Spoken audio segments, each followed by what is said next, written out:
Hai, it's Nindya dan di sini udah ada Zhiyun Kren 2.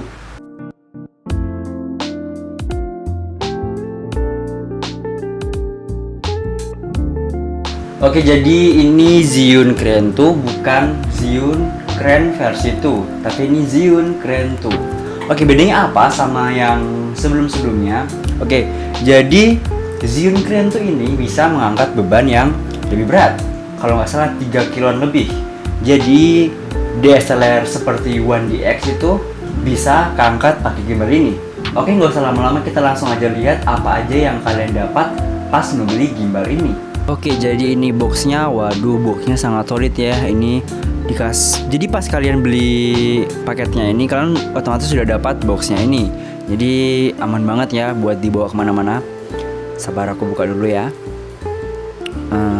Ya, wah, mantep. Oke.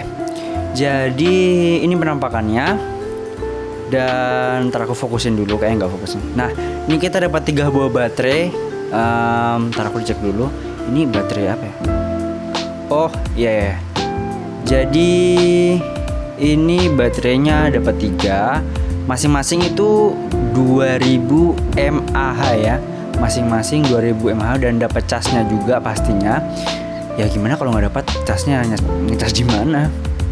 Oke, kita juga dapat ini apa sih untuk penopang lensa. Udah taruh dulu. Tentunya kita juga dapat tripod untuk mempermudah pas ngerakit gimbalnya dengan lensa. Ya, solid ya, ini terbuat dari metal apa besi sih? Ya pokoknya solid lah. Ini taruh lagi dulu.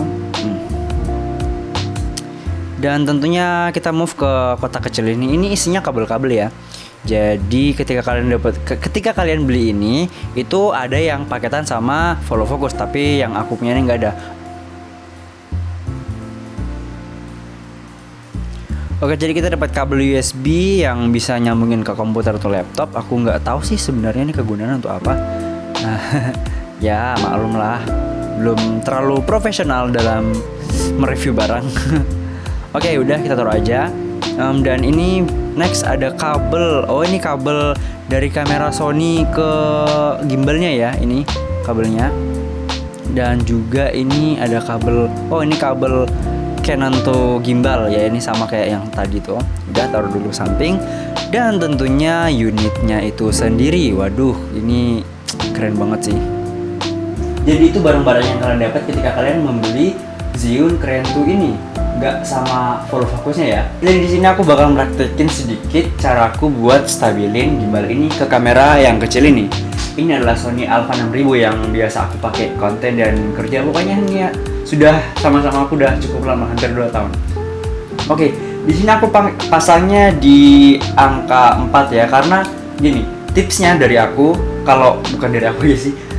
Yang aku tahu, kalau kameramu itu besar lensanya ataupun berat, itu kalian pasang sedikit ke belakang, jangan ke tengah. Terus kalau kamera kalian ringan, itu kalian bisa taruh di posisi depan ataupun posisi di tengah sini ya, antara 3-4 lah, seperti itu. Oke. Dan ntar langsung dipasangin aja seperti ini. Nah, seperti ini. Nah, di sini kita ukur dulu ya. Yang di depan dulu, yang pertama ini, yang motor pertamanya ini, atas bawahnya.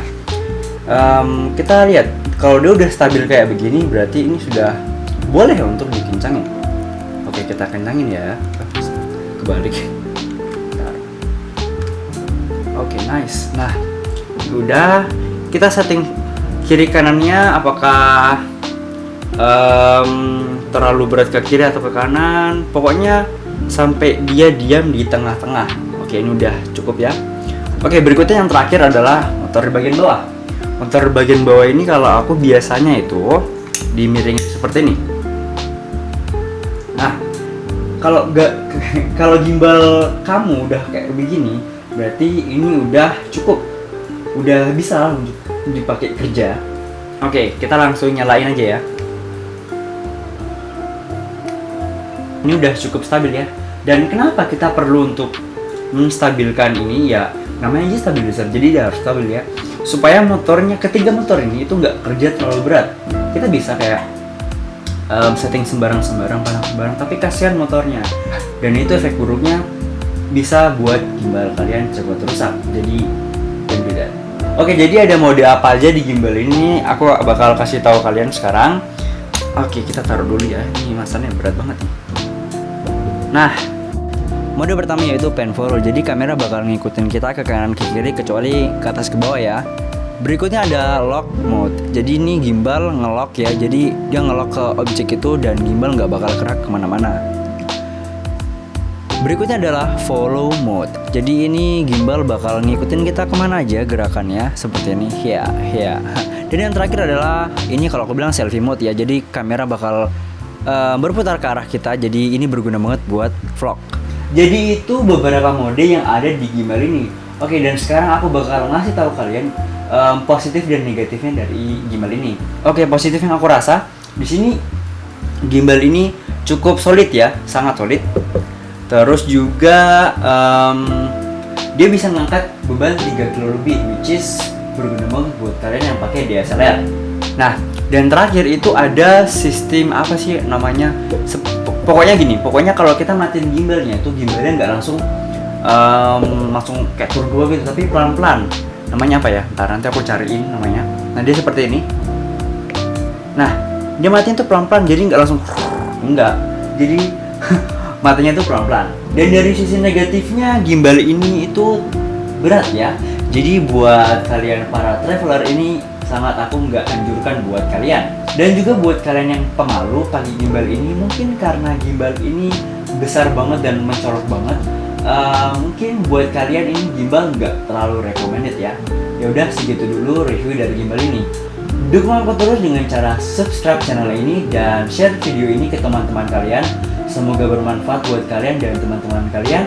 Dan yaudah, like kalau suka, dislike kalau nggak suka, dan bye.